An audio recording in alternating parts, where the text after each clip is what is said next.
सामान्य गणेश कार्यकर्ता ते प्रभाग अध्यक्ष, हा प्रवास तुम्ही कसा गाठला? जे लोकांचे प्रश्न असतील, सामाजिक काही अडचणी असतील त्या सोडवत गेलो. त्याच्यानंतर भारतीय जनता पार्टीच्या पक्षातल्या वरिष्ठांनी माझ्याकडं बघितलं आणि त्यांनी मला पक्षात घेतलं आणि मग माझा प्रवास चालू झाला.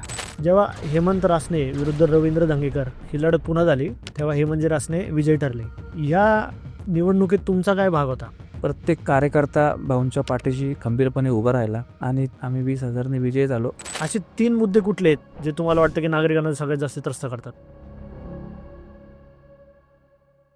नमस्कार मंडळी, मी प्रतीक संजय वाल्लेकर आपलं स्वागत करतो द मराठी पॉडकास्टच्या नवीन एपिसोडमध्ये. कसबा, ज्याला पुण्याचे ऐतिहासिक हृदय मानले जाते, अशा मतदारसंघातील प्रभाग क्रमांक 23चे अध्यक्ष श्री सनी रामदास पवार हे आज आपल्यासोबत पॉडकास्टला येणार आहेत. एक सामान्य कार्यकर्ता ते प्रभागाचे अध्यक्ष, एक कॉल प्रॉब्लेम सॉल्व ही त्यांची टॅगलाईन आणि कसबा मतदारसंघाचं त्यांचं भविष्याचा दृष्टिकोन याच्याबद्दल आपण आज त्यांच्याशी संवाद करणार आहोत. चला तर मग सुरू करूयात आजच्या एपिसोडला श्री सनी रामदास पवार यांच्या समवेत.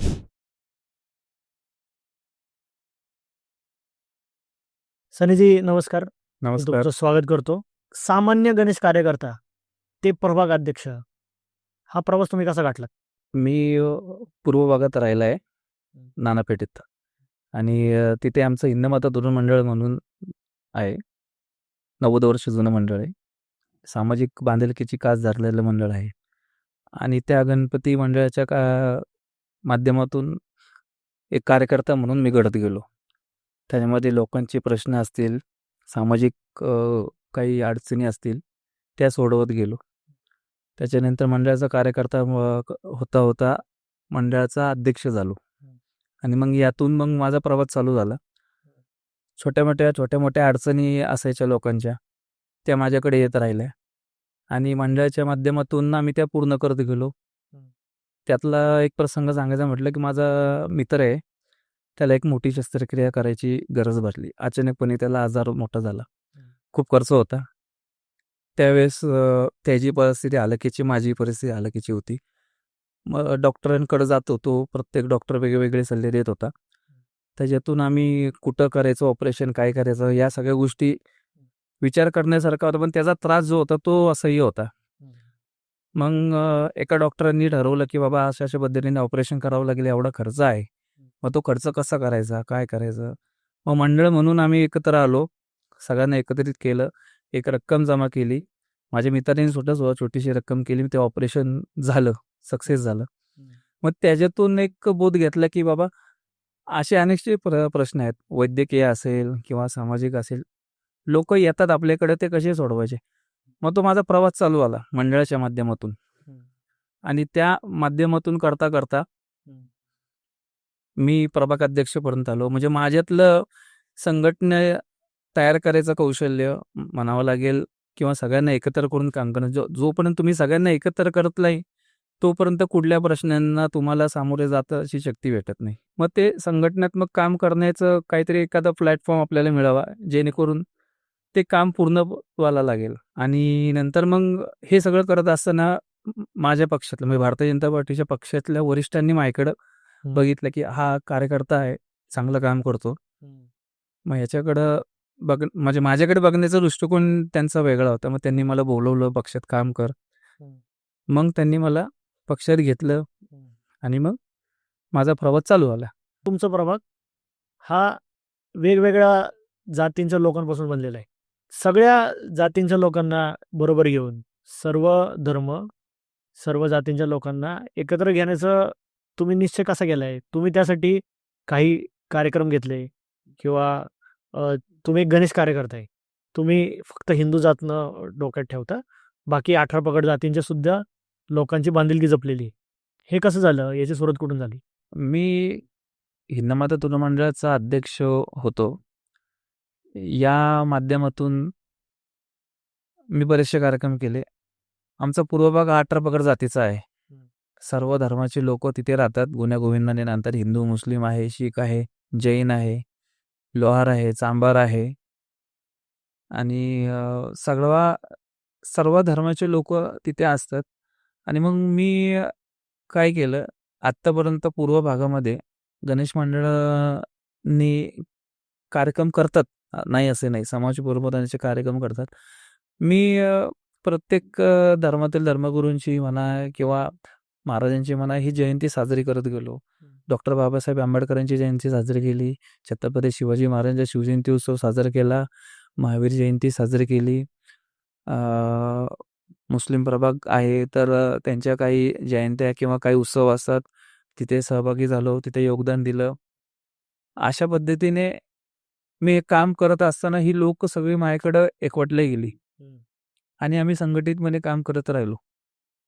आणि एक आपुलकी आणि एक माझ्याकडे निर्माण झाली त्यांचा बघण्याचा दृष्टिकोन माझ्याकडे फार वेगळा होता, की सनी पवार हा फक्त भारतीय जनता पार्टीचं काम करतो, हिंदुत्ववादी असेल तसं नाही.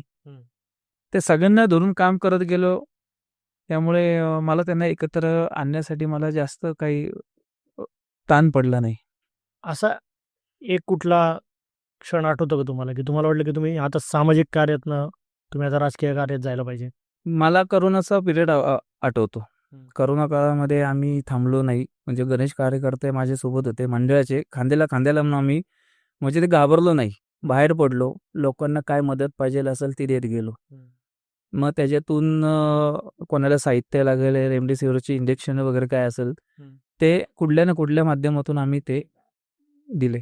म्हणजे सतत 1.5 वर्ष आम्ही ते कार्य चालू ठेवलं होतं. आणि लॉकडाऊनमध्ये दुसरा जो लॉकडाऊन झालं ते शिथिल, त्यामध्ये आम्ही स्वतः बाहेर पडलो. सगळ्या मंडळाच्या कार्यकर्त्यांना घेतलं. मग त्यावेळेस मला वाटतं थोडंसं वाहतूक पण शिथिल झाली. मग बस स्टॉप ते सॅनिटाईज करत होतो. जेव्हा आपण तुमच्या सक्रिय राजकीय कारकिर्दीकडे बघतो, तुम्ही माननीय आमदार श्री हेमंतजी रासने यांच्यासोबत आता कसबा मतदारसंघात काम करत आहात. हो. हेमंतजींशी तुमचं नातं कसं जुळलं? त्यांच्यासोबत तुम्ही कधीपासून काम करताय? 2023 आमच्या आमदार मुक्ताताई यांचं अल्पशा आजाराने निधन झालं. आणि त्यांचं निधन झाल्यानंतर काहीच दिवसात पोटनिवडणूक लागली आणि त्या पोटनिवडणुकीमध्ये हेमंत भाऊंना आमदारकीच्या तिकिटीसाठी वर्णी लागली आणि तिथून मग आमचा प्रवास चालू झाला. आमची ओळख एवढीच होती की आम्ही पूर्व भागात होतो. मग ज्या काही जबाबदाऱ्या आल्या त्यावेळेस पत्रक वाटणे म्हणा, बूथ प्रमुख होतो आणि छोटीशी एक कसबा उपाध्यक्ष म्हणून जबाबदारी पण होती. बूथ प्रमुख असल्या कारणाने मग घरोघरी जाऊन प्रचार करणं, पत्रक वाटणं, ह्या सगळ्या गोष्टी आल्या. मग बैठका घेणं आणि मग प्रत्येक चौकामध्ये बनून छोट्याशा टेम्पो सभा घेणं, या सगळ्या गोष्टी आम्ही केल्या.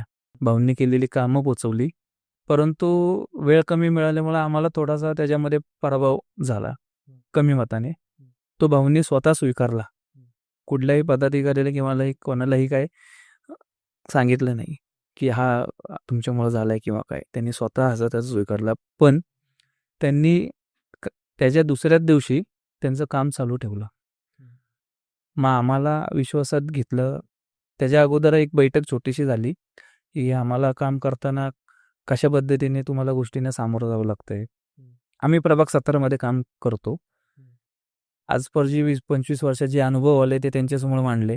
ज्या अडचणी आल्या त्या त्यांच्यासमोर मांडल्या. आम्ही कशा पद्धतीने प्रभाग 17 काम करतो, म्हणजे जुना प्रभाग 17, आत्ताचं नवीन 23 आहे. त्या अडचणींना तुम्ही पाठीशी उभे राहणार का? तर त्यांनी खंबीरपणे आमच्या पाठीवर हात ठेवला आणि म्हटलं तुला काय करायचंय, म्हणजे आम्हा सगळ्यांना त्या पद्धतीने तुम्ही कामं करा, संघटना वाढवा. आणि मग भाऊंनी जनसंपर्क चालू केले. सोमवार ते शनिवार हा सकाळचे जनसंपर्क असतो आमचा. प्रत्येक प्रभागामध्ये 6 प्रभाग आहेत. 6 प्रभागामध्ये जनसंपर्क आमचा हिंदमाता चौक सकाळी असतो दर मंगळवारी. आणि तिथून मग आम्ही भाऊ सोबत असतात, आमचे पदाधिकारी असतात आणि समोरासमोर लोकांचे प्रश्न आम्ही सोडवायला सुरुवात केली. आणि हे करत असताना तो जो प्रवास आहे तो आम्ही कंटिन्यू करतो. दर मंगळवारी आम्ही न चुकता जनसंपर्क लावतो, लोकांच्या समस्या आम्ही सोडवतो आणि तेच घेऊन आम्ही लोकांपर्यंत पोहोचलो. जवळजवळ हेमंत भाऊंनी या पूर्ण कसबा मतदारसंघामध्ये 9,500-10,000 हजार कामं केली लोकांची. आणि तोच विषय लोकांपर्यंत आम्ही पोहोचवला. आणि ते बघितलं की ह्या कार्यकर्त्यामध्ये संघटनात्मक काम करण्याची क्षमता आहे, सगळ्यांना धरून काम करतो. आणि त्यांचा नंतर मग आमदारकीत झालेला विजय, लोकसभा विधानसभा पुन्हा आम्ही कसबा परत घेतला. यामुळे मला असं वाटतं की भाऊंचं आणि आमचं नातं जुळलंय असं मला वाटतं. जेव्हा मतदारसंघाचा आपण विषय बघतो, कसबा मतदारसंघामध्ये आत्ता सुद्धा मतदानापूर्वी सुद्धा बरेच मुद्दे, बरेच अडचणी लोकांना त्रस्त करतात. पाणी पुरवठा असेल, हा. पार्किंग प्रॉब्लेम असतील, त्यानंतर ट्रॅफिक म्हणा, ड्रेनेज प्रॉब्लेम म्हणा.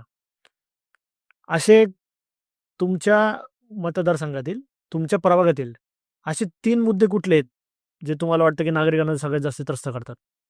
ह्या ज्या समस्या ह्या दैनंदिन समस्या आहेत, या आहेतच. त्याच्यामध्ये पाणी आहे, ड्रेनेज आहे. तर पाण्याचा विषय असा आहे की प्रत्येक वर्षांनंतर लोकसंख्या वाढते. आज आमच्या इथं जास्त लोकसंख्येचा भाग आहे, बाजारपेठ पण तेवढीच आहे. आणि ज्या काही लाईन्स आहेत आत्ता पाण्याच्या, त्या जवळजवळ 20-25 वर्ष जुन्या झाल्यात. मुळात या पाण्याच्या अडचणीला प्रशासनाने थोडंसं पुढाकार घेऊन ज्या 20-25 वर्ष जुन्या लाईनी आहेत त्या नवीन टाकल्या पाहिजेत. आणि ड्रेनेजच्या बाबतीत म्हटलं तर कसं असतं, आमच्या इथे बाजारपेठ आहे. म्हणजे पावटेवाडीसारखा भाग हा 70% कमर्शियल आहे आणि 40% रेसिडेन्शियल आहे. पूर्व भागातला विचार केला तर पूर्व भाग हा 60% रेसिडेन्शियल आहे आणि 20% कमर्शियल आहे. यामध्ये काय होतं, दुकानदार पण आहे, व्यापारी वर्ग आहे, त्यांनी थोडीशी जागरूकता केली पाहिजे. त्यांनी स्वतःचा कचरा हा तिथेच टाकतात, त्यामुळे मैला पाणी जात नाही. ही समस्या ड्रेनेजची आहे, ती सोडवली पाहिजे. आणि राहिला भाग ट्रॅफिकचा, ट्रॅफिक आमच्या इथं जास्त होण्याचं कारण म्हणजे आमची इथं ट्रान्सपोर्ट लाईन आहे, बाजारपेठ आहे, म्हणजे लाईट बाजार आहे, धान्य बाजार आहे. आता आमचे आमदार माननीय हेमंतभाऊ रासने यांनी स्वच्छ सुंदर विकसित कसबा करण्याचा हा ध्यास घेतलाय. त्या माध्यमातून या गोष्टी हळूहळू बदलत चालल्यात. म्हणजे ट्रॅफिकची समस्या, कचऱ्याची समस्या, पाण्याची समस्या, आम्ही ज्या समस्या लोक आमच्याकडे मांडतात त्या आमदार साहेबांच्या माध्यमातून आम्ही पूर्ण करतोय. आणि राहिला भाग माझ्या प्रभागातील जो मी आता याच्या अगोदर तुम्हाला सांगितलं, बहुऱ्याळी हा भाग जो आहे हा व्यापारी सिजनेबल मार्केटचा भाग आहे. तर त्या ठिकाणी ज्यावेळेस म्हणजे दसरा, दिवाळी, गणपती यावेळेस खूप गर्दी असते, कारण की हा भाग मध्यवर्ती आहे आणि पुण्याच्या बऱ्याचशा बाजूनी या ठिकाणी खरेदी करण्यासाठी लोक येतात. मग माझं एक असं विचार आहे की भविष्यात मला जर संधी मिळाली तर तिथे वॉकिंग प्लाझा करण्याचा एक माझा विचार आहे, की सिजनेबल असल्यामुळं एक 10 दिवस ते 15 दिवसात कन्सेप्ट नक्की कशी समजत? कन्सेप्ट अशी आहे की ती बाहेरून येणारा जो बाहेरून येणारे जे नागरिक आहेत त्यांनी एक ठराविक ज्या जागा महानगरपालिकेने त्यांना दिल्यात पार्किंगसाठी, तिथे पार्क करावे आणि चालत चालत त्या ठिकाणी यावं शॉपिंग करण्यासाठी, जेणेकरून ट्रॅफिकचा प्रॉब्लेम सॉल्व्ह होऊ शकतो. आपण मतदारांचे दैनंदिन त्रास बघितले. आता आपण थोड्या तुमच्या राजकीय कारकिर्दीकडे जाऊ. जेव्हा पोटनिवडणुकीनंतर जो पराभव झाला, त्यानंतर जेव्हा परत इलेक्शन झाले, त्यानंतर भाजपने परत त्यांचा गडकिल्ला राखला. जेव्हा हेमंत रासने विरुद्ध रवींद्र धंगेकर ही लढत पुन्हा झाली, तेव्हा हेमंत रासने विजयी ठरले. या निवडणुकीत तुमचा काय भाग होता? मी मागाशी सांगितल्याप्रमाणे मला प्रभागात अध्यक्ष म्हणून जबाबदारी मिळाली आणि हेमंत भाऊ पुन्हा एकदा निवडणुकीसाठी सामोरे जात होते. मला चांगलं माहिती आहे की आम्हाला 11,000चा लीड बसला होता आणि त्यामधून 6,000चा लीड हा प्रभाग सातारातून बसला.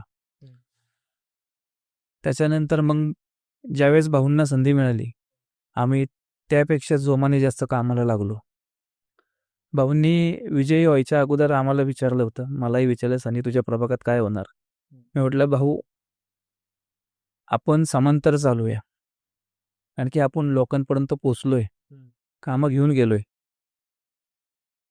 आणि विरोधी पक्ष नेते सुद्धा माझ्याच प्रभागात आहे. ही सगळी राष्ट्रात्मक जी बांधणी होती ती भाऊंच्या माध्यमातून आम्ही केली आणि प्रत्येक कार्यकर्ता भाऊंच्या पाठीशी खंबीरपणे उभा राहिला आणि त्याच्यानंतर मग भाऊंचा विजय झाला. आम्ही 20,000ने विजय झालो आणि जिथं हिरवा गुलाल उधळला होता तिनं आम्ही भगवा गुलाल उधळून आमचा बालेकिल्ला आम्ही परत घेतला.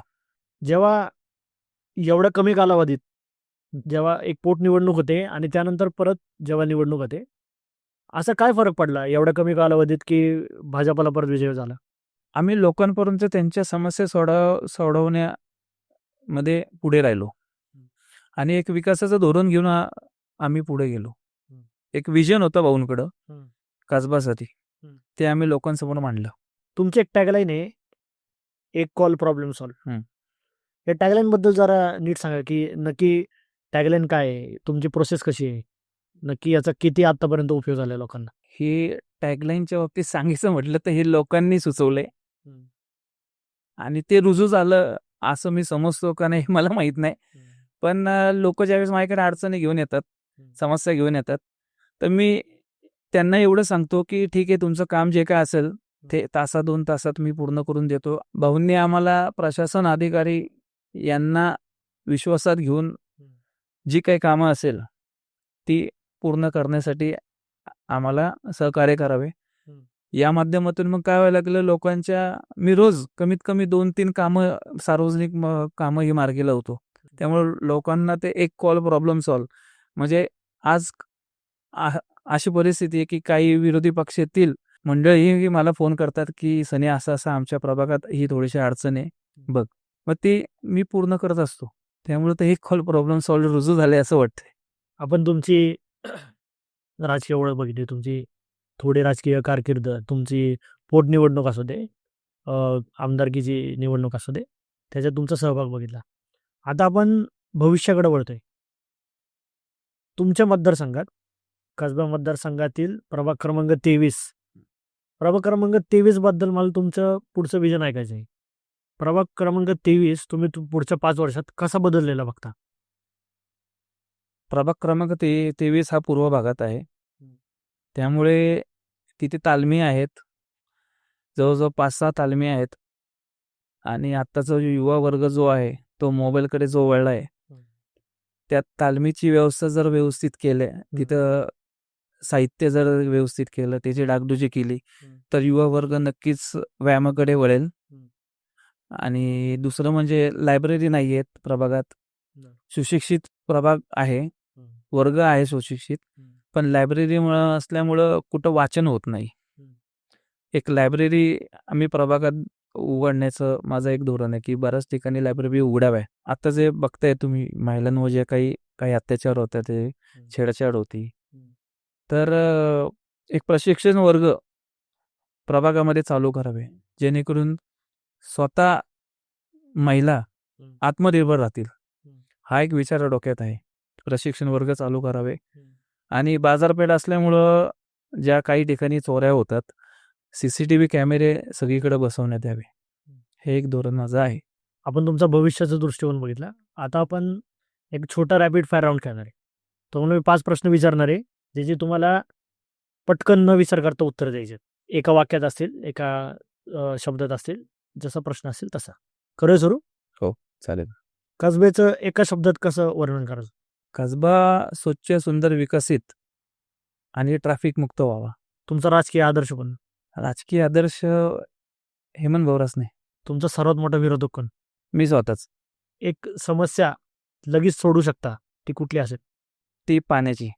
तुमचं मला एक मनोगत ऐकून घ्यायचं आहे. तुमचा मतदारांना एक थेट संदेश, कसब्यातील मतदारांना, प्रभाग क्रमांक 23 मधील मतदारांना असा कुठला एक थेट संदेश आहे जो तुम्ही द्याल की त्यांनी तुम्हाला का निवडून द्यावं? प्रभाग 17 आणि आत्ताचं 23 यातील नागरिक सुज्ञ आहेत. काम करणाऱ्याला न्याय मिळाला पाहिजे आणि जो काम करतो त्यांच्यासाठी जो झटतो, त्यांच्या अडचणीला स्वतःच्या समजून सामोरे जातो आणि त्या पूर्ण करतो, तसाच नेता त्यांना हवा असतो. सनी पवार हे नगरसेवक होतील? सर्वात पहिले तुम्ही कार्यकर्ता आहे, नगरसेवक हे लोक ठरवतील. सनीचे खूप बरं वाटलं आज तुमच्याशी मुलाखत घेऊन. मला वाटतं की कसबा मतदारसंघाच्या लोकांपर्यंत, प्रभाग क्रमांक 23च्या लोकांपर्यंत हेच हे संभाषण आम्ही पोहोचवायचा नक्कीच प्रयत्न करू. खूप खूप धन्यवाद. धन्यवाद.